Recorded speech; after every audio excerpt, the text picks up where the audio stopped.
Hello, hello. Chapter 7 here for you today. I have stolen Ethan's very fashionable glasses because I'm outside and it's gorgeous out. So why not soak up some vitamin D from the sun and enjoy the fresh weather? So please don't mind my beautiful look today. Okay, so chapter 7. I know Miss Carp is a little bit jealous that I keep getting the shorter chapters. We'll see if we beat her again today. Chapter 7 is called The Royal Banquet. Right this way. Follow us. Come along. Step lively. Here we go, they shouted, hopping from the wagon and bounding up the broad marble stairway. Milo and Tok followed close behind, but it was a strange-looking palace, and if he didn't know better, he would have said that it looked exactly like an enormous book standing on end, with its front door in the lower part of the binding, just where they usually place the publisher's name. Once inside, they hurried down a long hallway, which glittered with crystal chandeliers and echoed with their footsteps. The walls and ceiling were covered with mirrors, whose reflections danced dizzily along with them, and the footman bowed coldly. "We must be terribly late," gasped the Earl nervously as they reached the tall doors of the banquet hall. It was a vast room full of people, loudly talking and arguing. The long table was carefully set with gold plates and linen napkins. An attendant stood behind each chair, and at the center, raised slightly above the others, was a throne covered in crimson cloth. Directly behind, on the wall, was the royal coat of arms, flanked by the flags of Dictionopolis. Here it is. I don't know if you could see that outside. It's so bright, but hopefully you can.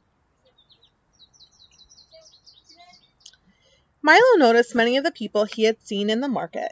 Letterman was busy explaining the interesting group of history of W, and off in a corner the humbug and the spelling bee were arguing fiercely about nothing at all.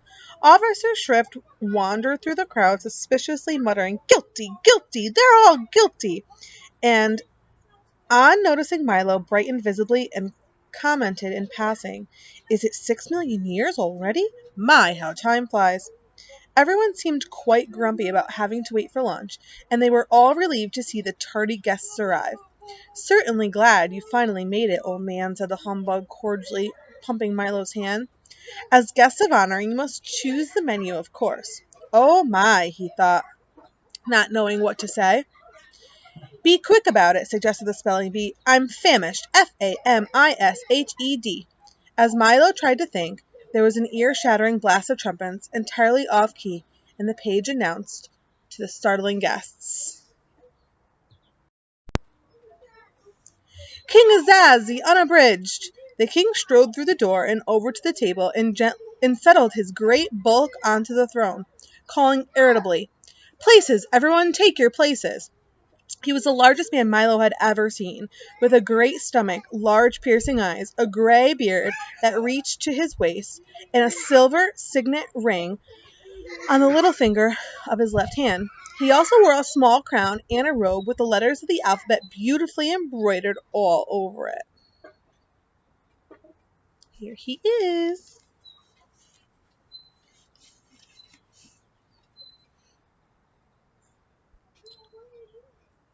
"What have we here?" he said, staring down at Tok and Milo as everyone else took his place.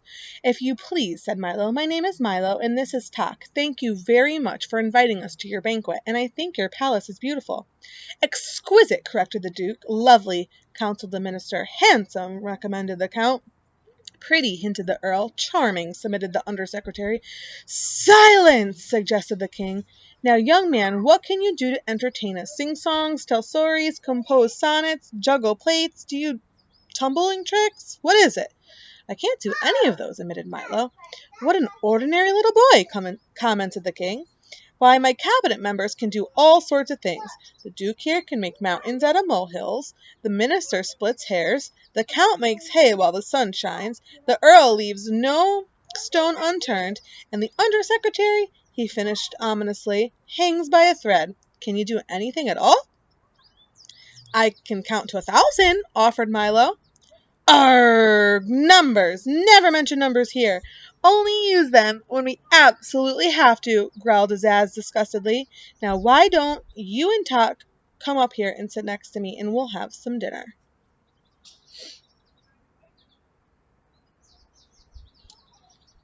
"Are you ready with the menu?" reminded Humbug.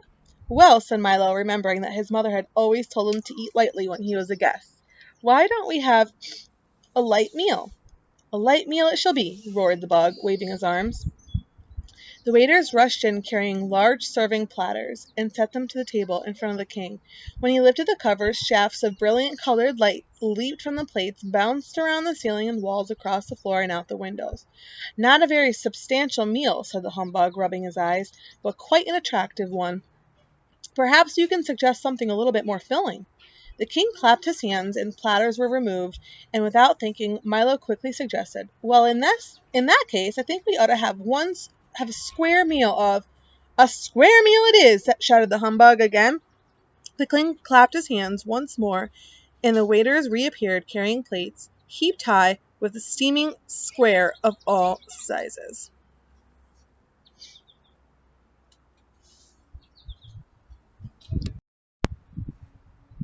"Ah," said the spelling bee, tasting one, "these are awful." No one else seemed to like them very much either, and the humbug got one caught in his throat and almost choked.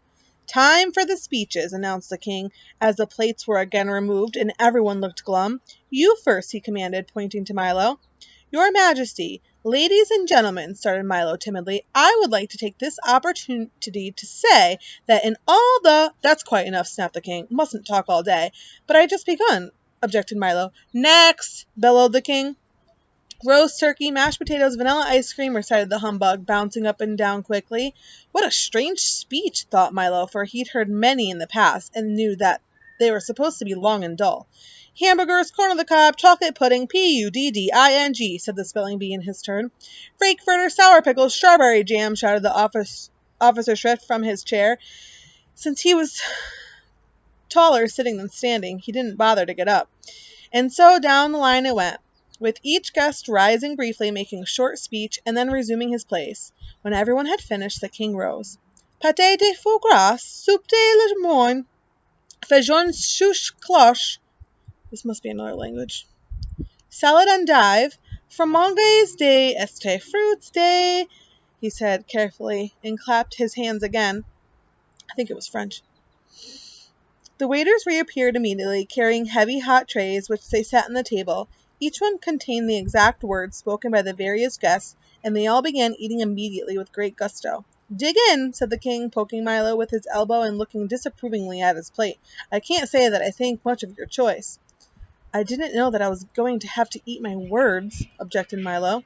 Of course, everyone here does," the king grunted. "You should have made a tastier speech." Milo looked around at everyone at everyone busily stuffing himself, and then back at his own unappetizing plate. It certainly didn't look worth eating. He was so very hungry. "Here, try some somersault," suggested the duke. "It improves the flavor." "Having a rigmarole," offered the count, passing the bread-basket. "Or a ragamuffin," seconded the minister. "Perhaps you'd care for a synonym bun," suggested the duke. "Why not wait for for your just desserts?" mumbled the earl, instinctively, his mouth full of food. "How many times must I tell you not to bite off more than you can chew?" snapped the undersecretary, patting the distressed earl on his back. "In one ear and out the other," scolded the duke, attempting to stuff the words through the earl's head.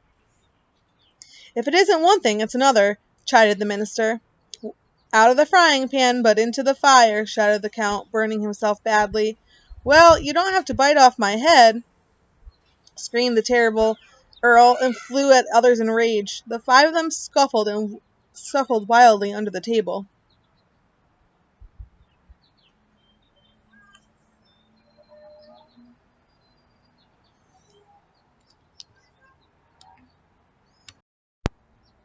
"Stop that at once!" thundered Azaz, "or I'll banish the lot of you." "Sorry, excuse me, forgive us, pardon, regrets," they apologized in turn, and sat down glaring at each other.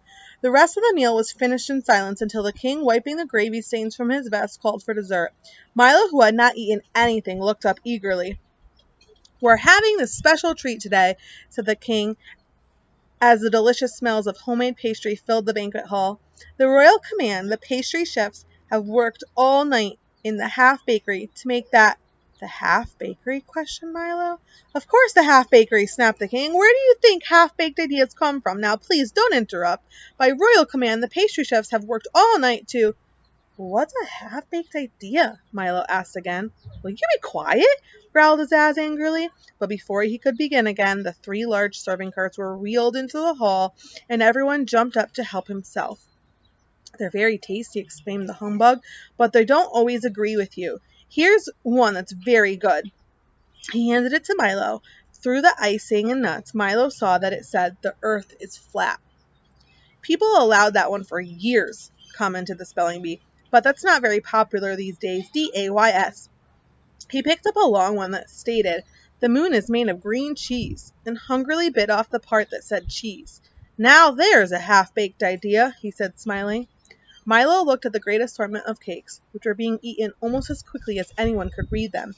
The Count was munching contentedly on "It never rains but pours." The king was busy slicing the one that stated "Night air is bad air." "I wouldn't eat too many of those if I were you," advised Tock. "They may look good, but you can get terribly sick of them." "Don't worry," Milo replied. "I'll just wrap one up for later," and he folded his napkin around. Everything happens for the best.